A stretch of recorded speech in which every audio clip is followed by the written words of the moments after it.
Baik, Assalamualaikum warahmatullahi wabarakatuh dan salam sejahtera. Alright, sekarang kita nak masuk kepada lesson objektif kita untuk D, iaitu define what is rate law, what is order of reaction, and what is half-life. Alright. So sebelum ni kita dah belajar ada satu equation yang kita panggil sebagai differential rate equation. Okay, differential rate equation. Yang tu yang kita belajar sebelum ni. Okay, so differential rate equation tu kita ada tulis expression yang menunjukkan hubungan antara reactant and product. So for rate law kita tengok betul-betul. Okay, so if we have one equation, so A plus B produce C for example, right? So how many reactants we have? We have 2 reactants and 1 product. Okay, so the rate law dia kata the relation to the rate of reaction to the rate constant and concentration of reactant, right, raised to some power. Okay, baik, kita tengok. So dia punya expression dia, okay, so kita nak ambil reactant sahaja. So dia mula dengan apa? Relationship to the rate. So that means dia mula dengan rate. So rate is equal to rate reaction to the rate constant. Rate constant adalah K times concentration of what? Concentration of reactant. Alright, raised to some power, that means dia ada kuasa. So kuasa X for example, and another reactant adalah B, so power of Y, macam tu, power of Y. So this expression, this formula, so kita panggil dia sebagai rate law. So dia ada rate, so dia adalah hubungan rate dengan K dengan reactant of A power of X and B power of Y. Alright, so X and Y ni is not stoichiometry. Dia bukan A dan juga B ni, bukan. X and Y, X is not represent A or Y represent B, no. But X and Y, so X and Y we only can be determined by experiment. Okay, kita boleh cari nilai X and Y dengan menggunakan eksperimen. Nanti kita akan belajar. Okay, seterusnya yang definition number 2, what is rate constant? Rate constant mean K. Rate constant adalah K. So a constant of proportionality between the reaction rate and the concentration of reactant. Dia adalah satu perkali yang menghubungkan hubungan secara langsung antara kadar dan juga kepekatan reaktan. Okey. Seterusnya adalah half-life. Half-life, apa dia kata? Time required for the concentration of reactant to decrease half to its initial concentration. Okay, time required or time taken for concentration of reactant to decrease to half of its initial concentration. For example, at initial concentration of A, okay, kita buat itu simbolnya. A initial concentration dia, let's say 5 molar. 5 molar. So half of 5 molar, separuh daripada 5, so dia akan jadi final concentration. So separuh daripada 5 adalah 2.5 molar. So the time taken for concentration to decrease daripada 5 menjadi 2.5. So time taken tu, so yang tu kita panggil half-life. So the symbol is T half. T half macam tu. T setengah. Alright. And the last one adalah what is order of reaction? Order. Dalam bahasa Melayu kita panggil apa? Tertib. So the order mean tertib. Okay, so tertib. What is the tertib of tindak balas? Order of reaction. Dia adalah sum of powers to which all reactant concentration in the rate law are raised. Baik.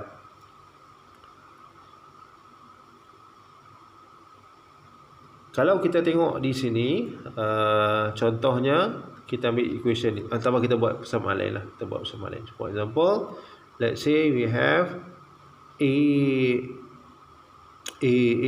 plus B produce CC and DD. For example. So, the rate law expression should be rate equal to K. So, A power of X time concentration of B power of Y. Power of Y. So, the order for A, the order with respect to A adalah X, and the order with respect to concentration B is Y. Okay? Alright. So, saya kata di sini, the order with respect to concentration of A is X. Macam tu. And then the order with respect to concentration of B is Y. And the overall order of this reaction is X plus Y. Okay, X plus Y. Macam tu. Okay. Okay.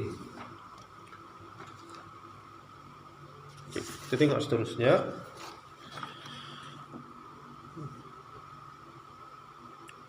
Okay, so sekarang kita nak belajar write the rate law with respect to the order of reaction, and also write the integrated equation for zero, first and second. So benda baru kita belajar sekarang adalah what is integrated rate equation. Integrated rate equation.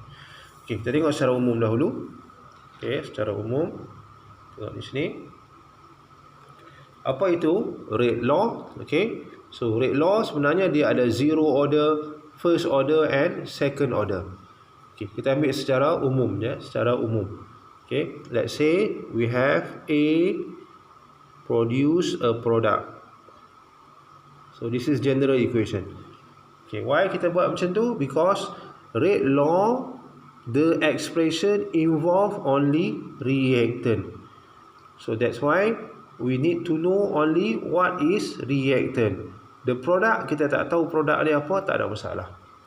Okay, for zero order, rate law dia akan jadi rate is equal to K time concentration of A power of 0. Power of 0. Why power of 0? Sebab dia ada zero order. Tadi kita dah bincang tadi, order adalah power dia. So power dia adalah kosong, so dia adalah zero order. For first order pula, so rate is equal to K A power of 1. Inilah dia first order sebab reactant dia tadi kuasa 1. And the last one, rate is equal to K A power of 2 sebab dia adalah second order.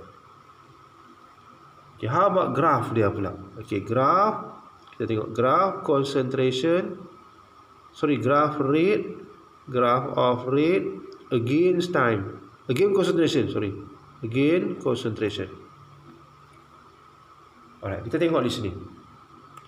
What happened to rate? What is the relation of rate and concentration? Rate and concentration, so kita tengok di sini dia adalah directly proportional.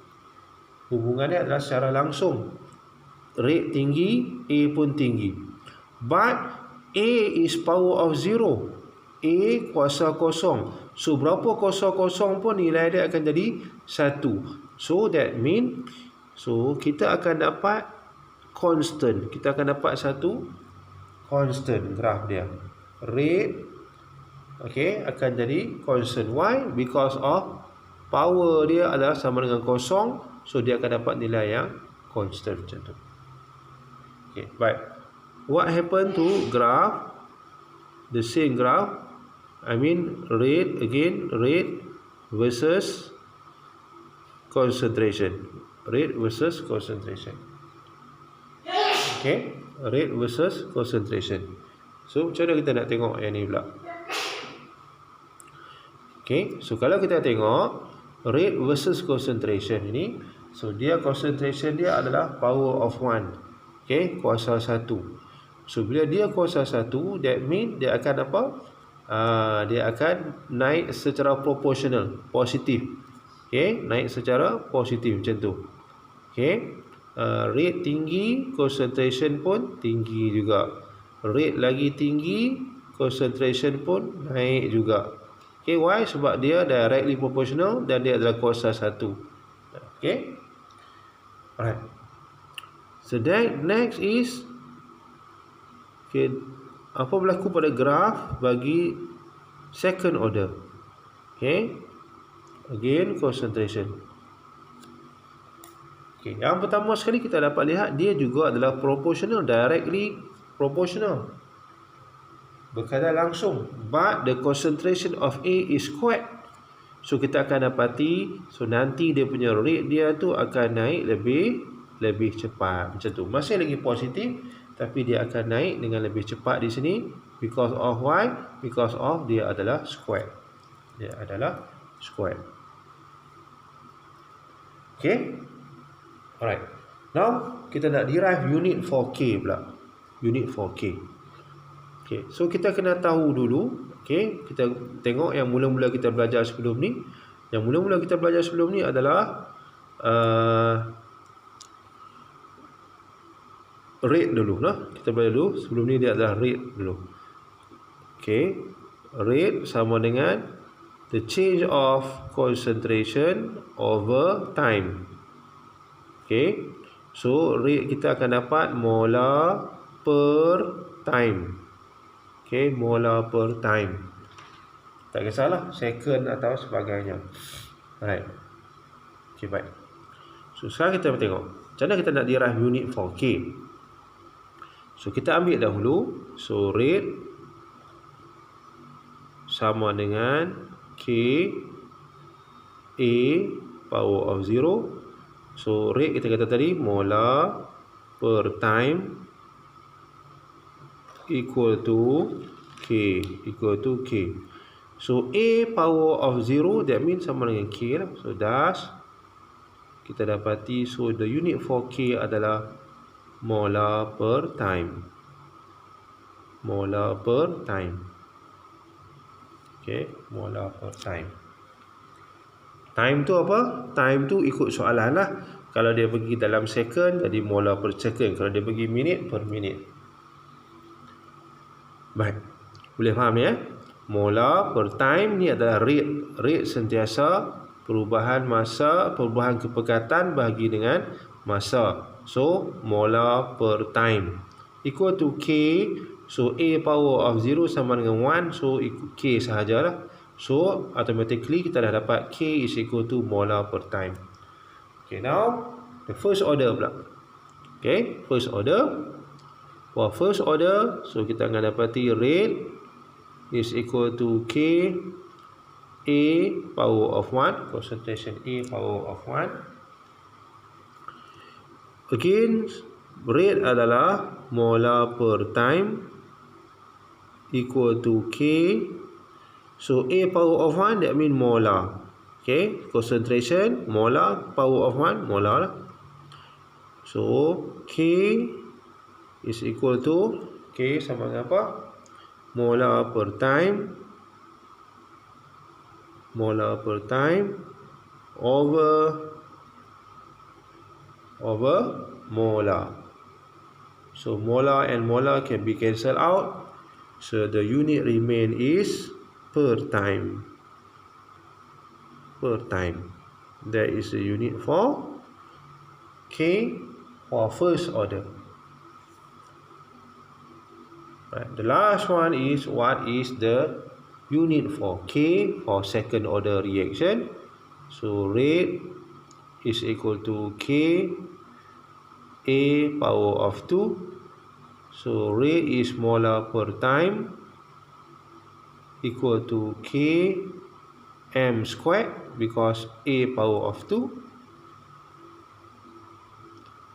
So K is equal to molar per time over molar squared.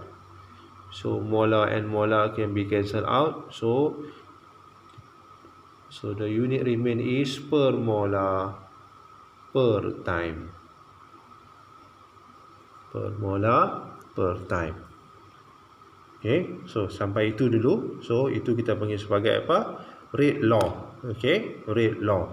Okay, sekejap lepas ni kita akan tengok pula what is yang kita panggil sebagai integrated rate equation.